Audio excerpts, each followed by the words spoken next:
Hi, it's Matt again. Just to give you a quick update on the Avro build, Vulcan build I'm doing. So I'm just starting going through the first lot now. So I've done part one, and I've started part two and part three. So we can go through those ones. So I'm just going to show you the chairs in a moment. So yeah, it's not been too bad so far. As been said, there have been a few fleshing problems and things and whatnot, and just trying to get more cleaned up. So okay, so we'll just shoot over to. I'll show you the chair. And I'll grab back for you in a moment. So what I've done so far was I've taken some of the seats out and actually fixed it onto the canopy and painted it. So I'll give you a shot. Maybe you look there in the right camera. So it's not too bad, and there was a lot of flashing or flashing, whichever you want to call it, on the actual chairs themselves. So I've got that all painted up, ready to ready to go in. Okay, so oh, excuse me. Okay, so I started with the engine compartments. So these parts here.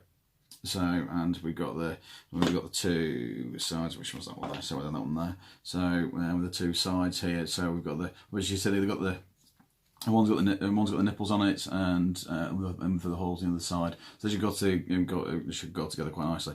Unfortunately, they don't. They're not great. As you say, they've got because of from the flashing that's on it. It's left nice gaps in between. So you might need to use a bit of putty. To fill the gaps in, or just fill them in with some liquid cement and a sanding back. So that might help. What I did notice as well on this one, on this particular side of the engine, is you can see that they don't match up on the other side. So I can show you the other one. Put the one together. So again, that one's not too bad. That was okay. Again, we've still got quite a lot of quite a bit of gapping in there. I might have just been a bit overzealous with the knife and was trimming it down. But obviously, yeah, again, we need to get some putty on them. So the internal of these, according to the instructions, should be Humbrol number 30. Sorry, number 34, which is white. So it should be white. So I'm going to do that. And again, with the actual engine areas at the back of the exhaust, it's not too bad. It's I don't think you're going to see much anyway once you get it actually into the rest of the fuselage. So it should be okay. Now the engine jets at the back, obviously I've taken them down.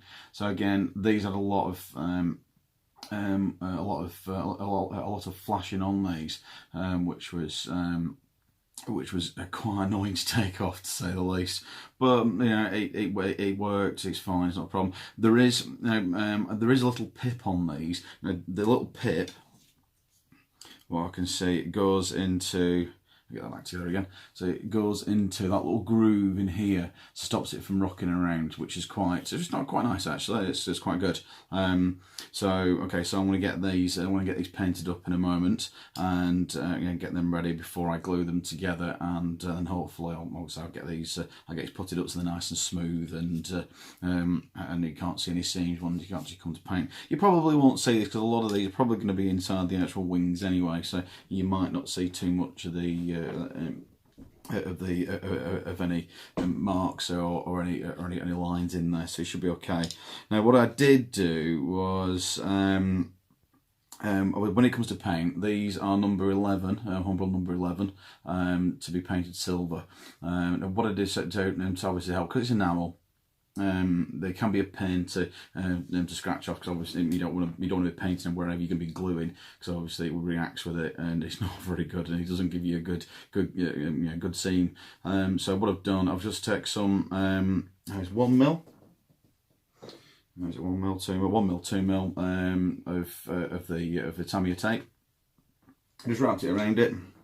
and you can see on there. So I just wrapped it around the edge to just try and help, so I can glue it into place when that comes through. So hopefully that should be good. So yes, okay. So what I'm doing, I'm gonna mix up some paints in a moment, and we'll cut back in a minute. I'll see you in a sec.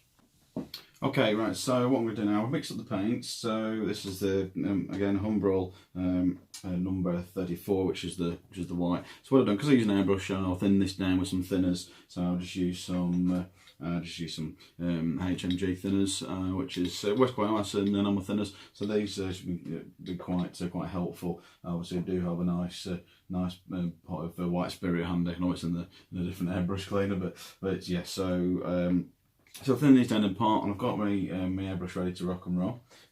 So I'm just using a nice little airbrush here. So if you're new to airbrushing, they usually recommend it's usually they usually come with their own specifications for each paint you get. So somebody read the boxes, find out what they actually do, but also as well, it is down to personal preference and obviously how your kit works. So I recommend anywhere from, if you've got an air pressure of 30 psi or maybe just under. So I've because I don't have a lot of room in my little den, I don't have room for a big gas tank or anything like that. So I've just basically got a little just a little Valley Mark one.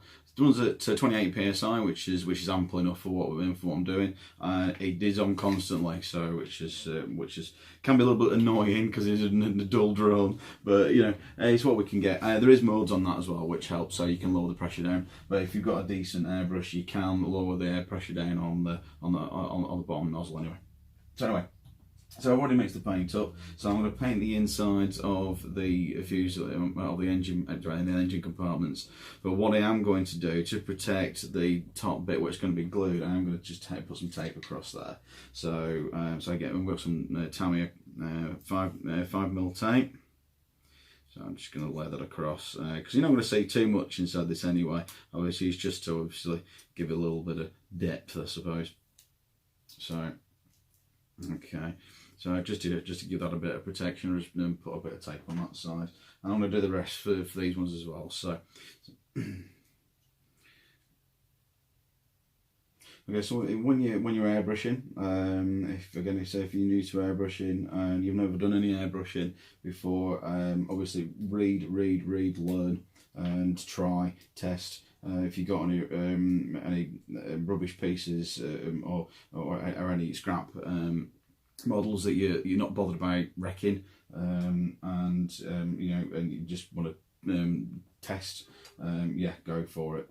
It's definitely helpful, even if it's just on pieces of paper or whatever you want to do. Just try the different techniques out. It's definitely worth it.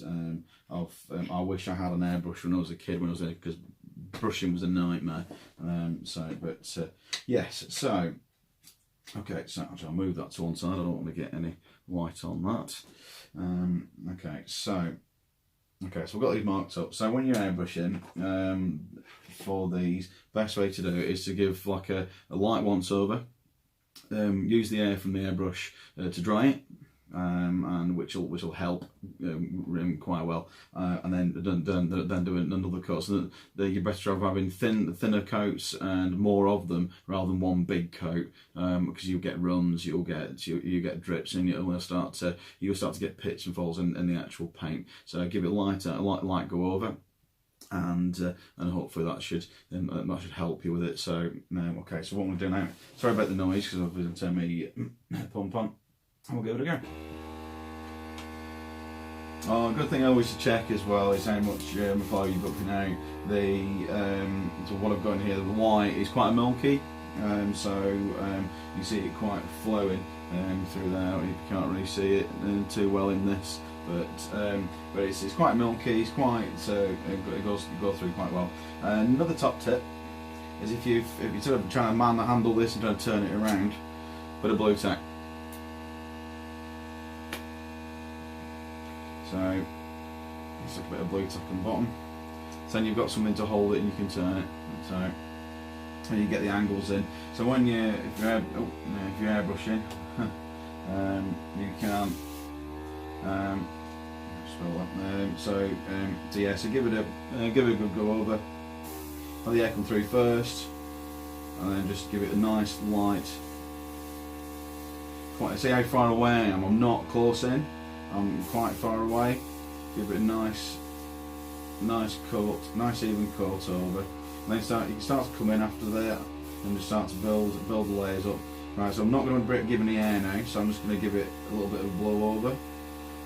So another one to do as well is even if you're going across, go the opposite way as well with the actual paint, and just so it gets into any nooks and crannies, and and you can get it in there, and just slowly build that colour up. Works great when you're doing if you're doing any panel lines and things, and the like, and you're trying to build up the depth of the actual paint, so you're not overloading the model with it, and it's nice and thin, and and if there's any detail in there, you can tick it, you can tick it, to bring out the detail in that, which helps.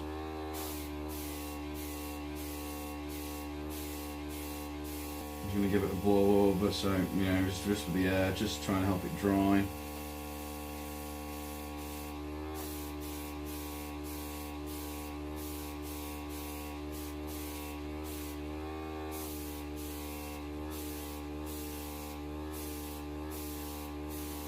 So you can start to see the colour actually starting to build up now compared to one of the other ones.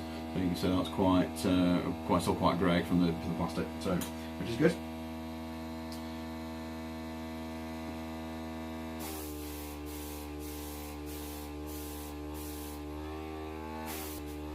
Okay, right. So that's that one done. So put that there. Okay, so that's that one done now. So I'm going to do the rest of them, and I'll catch up with you in a minute. Hi guys, back. So I managed to paint up the rest of the engine compartments, and so these are all nice and white. So I'll just put them in my drying tub, which is just an upside down tub. So very high tech here, aren't we? So yeah, so as you see, obviously we've got the tape on there to just protect the parts that will be gluing. Obviously you may get overspray on the sides, which is not a problem. You can always go down with a knife or a bit of sandpaper just to take those off, so you can you can go through them. So the next bit I'm going to do is the actual engine intakes themselves.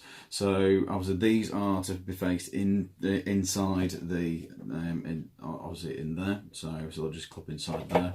So when you do that, so these are again number 11, humble number 11, so it's silver. So and there's a couple of ways of doing the silver on these. You can blast them with the white first. Just to give them a bit of prime before you put the silver on. So you put the silver on straight onto this, it can look a bit dodgy. You have to build up too many coats. So so I'm going to go ahead and do this. So obviously there's a couple of ways to actually be able to paint these up. I don't want to teach people to suck eggs or anything like that. But you can use a cocktail stick, and you can put them on there. Obviously it's a bit too twizzly. So again, blue tack. Oh, it's always a winner. Always a winner. So we can give a bit of blue tack on that. So a bit too much. So put a bit of blue tack on, and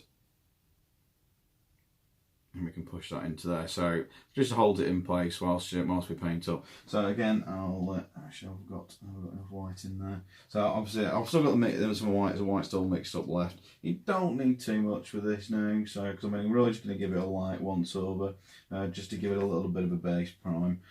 So we can do that. Okay, so I'm going to turn my thing on. Sorry about the noise again. So make sure that's clear. Yeah, it's fine. And so again, it's very light. There's not too much on it. So you can see on there, I've got the camera. So yeah, so not too much on there. So we'll do that. So okay, so I want to do the rest of these and spray these up and let these dry, and then and hopefully we'll come back and we'll put some silver on. I'll put the silver on. I don't need to show you how to put the silver on, as you'll be able to do that. So yeah, and we'll go through that bit. So yeah, I'll check you later.